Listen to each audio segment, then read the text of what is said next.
Buenos días, mi nombre es José Luis Morales. Esta es la exposición oral argumentativo de la materia de modelación del movimiento en ingeniería. Y bueno, la primera pregunta es: ¿para qué sirve el método de Euler en la solución del reto? Bueno, primeramente, saber que el método de Euler es un método numérico que resuelve ecuaciones diferenciales de primer orden a partir de un valor inicial.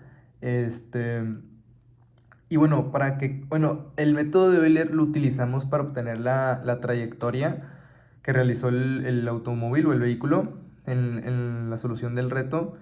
Entonces, ¿cómo calculamos este método numérico o el método de Euler? Es que primeramente definimos el número de pasos.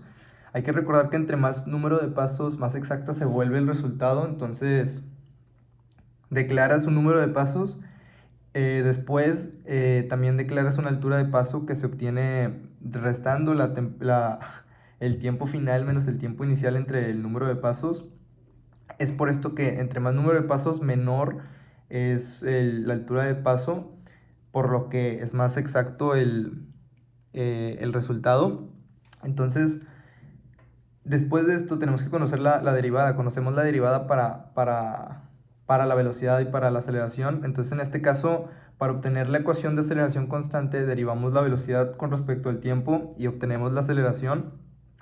Y entonces, gracias a esto ya obtenemos la ecuación de método de Euler, que es la velocidad es igual a velocidad, pues la velocidad inicial o la velocidad anterior a la que estás calculando, más la derivada, que en este caso es la aceleración, por la altura del paso. Entonces, esta ecuación es básicamente lo mismo para la posición angular y para la posición en X y en Y, solo que para la posición angular, la derivada la pasas bueno, la convierte, como es la velocidad angular, la conviertes o sea, la igualas a velocidad es igual, bueno, la velocidad entre el radio de giro, igual lo multiplicas por la altura del paso, y para la posición en X y en Y es lo mismo, solo que en este caso vas a sumar la posición anterior a la posición que quieres encontrar, o sea, xn-1 más la derivada, que en este caso es la velocidad, pero como es en componentes, se divide en coseno para x y y en seno. Igual se multiplica por la altura del paso. Y básicamente eso es como funciona el método Euler. Utilizando esas cuatro ecuaciones que se van sustituyendo cada una en una, obtienes ya el valor en x y el valor en y para obtener la trayectoria, o sea, la gráfica de la trayectoria que realizó el automóvil. Y bueno, para la segunda pregunta: ¿y cómo se relacionan las ecuaciones vistas en los módulos de física y matemáticas en la solución del reto? Ya sea el movimiento del auto, el giro del volante, y la trayectoria que toma. Es que primeramente hay que saber que es un sistema piñón-cremallera. El sistema piñón-cremallera convierte el movimiento circular en movimiento lineal, o sea, el movimiento del volante lo convierte pues sí, en movimiento lineal. Y primero hay que usar una conversión de giros, o sea, la conversión de giro de volante, que en este caso si ponemos 1 grado de giro de volante es lo mismo a 0.197 grados de giro de las llantas. Entonces, hacemos una regla de tres fácil, o bueno, sencilla, para obtener el ángulo de giro, bueno, sí, los grados de giro de la llanta. Pero en sí, cuando no hay un ángulo, o el ángulo es cero, que no hay un giro en el volante, las ecuaciones que se utilizan son de toda la vida, la de x, o sea, bueno, posición es igual a posición inicial más velocidad inicial por el tiempo y más un medio de aceleración tiempo al cuadrado. Y también la de velocidad final es igual a la velocidad inicial más aceleración por tiempo. Y bueno, para obtener, esas son para obtener la trayectoria sin ningún giro de volante, pero cuando le agregas un giro de volante, ya tienes que obtener pues el radio de giro, que se obtiene dividiendo en la longitud entre el seno del ángulo de la llanta, no del volante.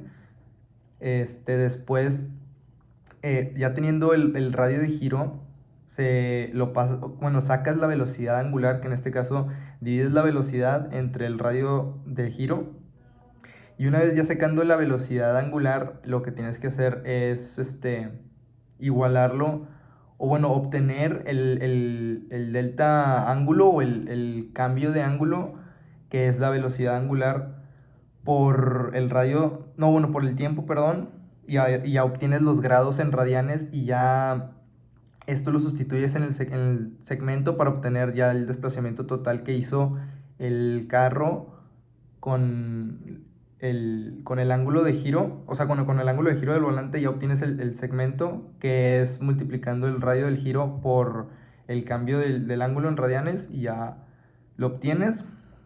Y básicamente así es como sacas la trayectoria con el giro de volante. Y ya resuelvo la pregunta 2. Y para la pregunta 3, que cuando un objeto se mueve en trayectoria curva, pues cuáles son las ecuaciones de movimiento que se deben utilizar para analizar esta trayectoria. Es primeramente saber, pues utilizar la ecuación de movimiento circular, que es básicamente la misma, o sea, es casi igual que las ecuaciones de toda la vida, nada más que en este caso la posición se convierte en... La posición se convierte en el ángulo, y el ángulo, como anteriormente lo dije, se obtiene dividiendo el segmento entre el radio de giro, y la velocidad se convierte en velocidad angular, que la velocidad angular se encuentra dividiendo la velocidad entre el radio de giro.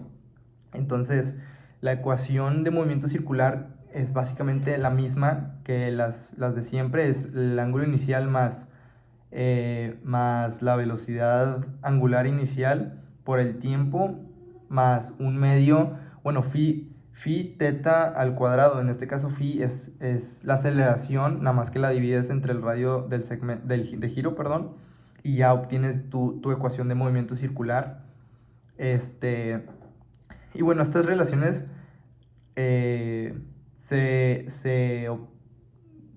o bueno, ¿cómo se relacionan estas ecuaciones con las de un movimiento que no es curvo? Es básicamente, o sea, que es lo mismo, son las mismas ecuaciones, solo que en una depende del ángulo de giro que le des, y en las otras pues no dependen del ángulo de giro, o sea, simplemente es la posición en X o la posición en Y.